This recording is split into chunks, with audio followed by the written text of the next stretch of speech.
So hello student, आज हम करेंगे ट्राइगोनोमेट्री एक्सरसाइज 8.1 क्लास 10th का चैप्टर 8। क्वेश्चन नंबर 6 क्या कह रहा है कि if angle A and angle B are acute angle such that cos A equals to में cos B, cos A equals to में cos B, okay, then show that angle A करना किसके equal करना है, एंगल बी के।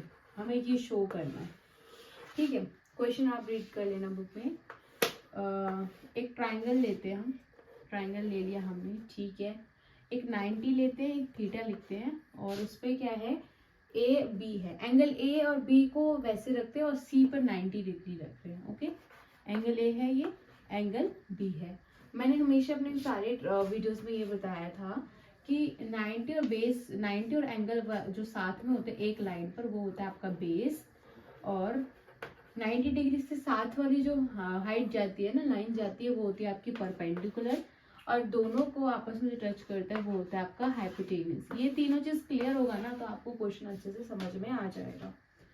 तो अब हमें क्या कह रहे हैं, कॉस ए, एंगल किस पे है, ए पर, ओके। तो कॉस ए आपको क्या होता है, ये पंडित बद्री प्रसाद हर हर भोले, ये चीज आपको रेशो भी क्लियर होना चाहिए, कॉन्सेप्ट। बार बार मैंने ये समझाया है सारी वीडियोस में, इसमें भी बता देती हूँ।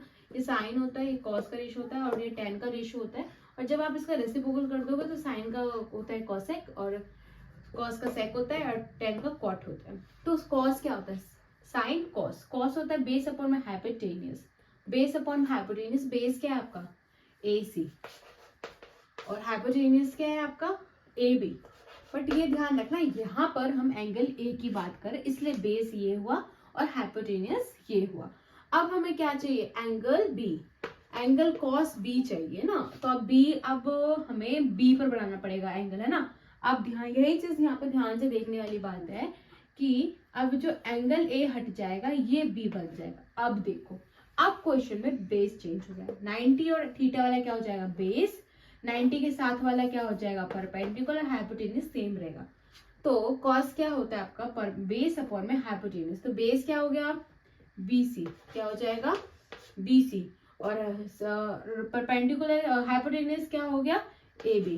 क्लियर, इसमें पुट कर रही हूँ, कॉस ए को मैंने AC बाय AB लिखा और कॉस बी को मैंने BC बाय AB लिखा। क्यों, क्योंकि बेस अपॉन हाइपोटेन्यूज क्या होता है आपका, कॉस, क्या होता है, कॉस थीटा, ओके। यहाँ पे ए एंगल से और बी एंगल से हमने पता कर लिया क्या बेस होता है, क्या परपेंडिकुलर। अब ये इससे कैंसिल आउट हो गया, क्या बन गया, AC किसके इक्वल है, BC के। अब देखो इसका मतलब ये AC किसके इक्वल है, BC के। ये दोनों एंगल क्या है, इक्वल। इसका मतलब अब हमने स्टार्टिंग से पढ़ते आ रहे हैं, अगर किसी भी ट्राइंगल में आप दोनों साइड अगर इक्वल होती है तो उसके अपोजिट एंगल्स कैसे हो जाएंगे, इक्वल हो जाएंगे। साइड्स के अपोजिट एंगल्स कैसे होगा, इक्वल होगा। यानी इसका अपोजिट एंगल ए हुआ और इसका अपोजिट एंगल ये हो गया, ये किसके इक्वल, इक्वल हो जाएंगे। तो angle A equals to angle B, hence proved. आपको ये चीज पता होना चाहिए, opposite sides of a equal triangle, opposite sides, opposite sides कैसे हैं, इक्वल है, इसीलिए उसके एंगल्स कैसे हो गए, इक्वल हो गए, ठीक है। मैंने प्रॉपर सेंटेंस में नहीं लिखा, बस समझाने की यहाँ पे कोशिश करिए कि अपोजिट साइड्स इक्वल है, इनके साइड्स इक्वल है तो इसके अपोजिट एंगल्स भी कैसे हो जाएंगे, इक्वल हो जाएंगे। सो आई होप आपको क्वेश्चन क्लियर हो गया होगा। काफी इजी क्वेश्चन है और शॉर्ट टाइम में समझाने की कोशिश की है।